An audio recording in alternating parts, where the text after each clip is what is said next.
Merci. Merci. Gilles Savary et ensuite Guillaume Chevrelier.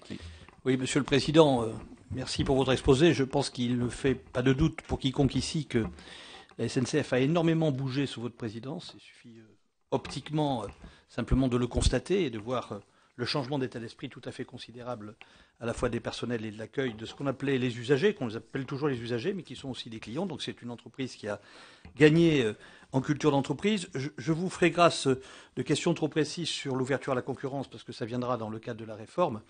Je voudrais vous poser deux questions. La première, c'est, peut-être qu'elle est un peu gênante, c'est que dans la mauvaise gouvernance du système ferroviaire français, il n'y a pas simplement des problèmes financiers, il y a une gouvernance un peu erratique ces dernières années. La responsabilité n'incombe pas uniquement à RFF, SNCF, mais aussi à la versatilité de l'État.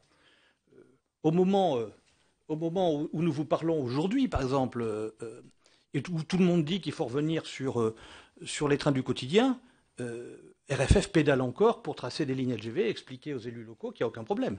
Et elles se feront pratiquement avec la même programmation qu'avant.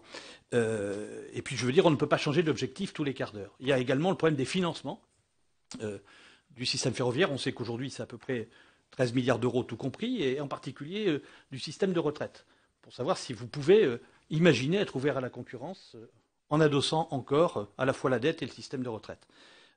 Dernière question, est-ce que vous ne pensez pas qu'il faut que l'on réfléchisse, ça rejoint celle de Philippe Duron, à un train de gamme intermédiaire en France, puisque entre les superbes TER et le superbe TGV, qui est peut-être sans doute le plus performant du monde, mais qui n'est pas celui qui se vend le mieux, il ne faudrait pas imaginer un train qui nous coûte un peu moins cher et qui soit, par exemple, l'équivalent de ceux qui se vendent mieux en Europe centrale, et je ne veux pas citer de marque particulière. Merci.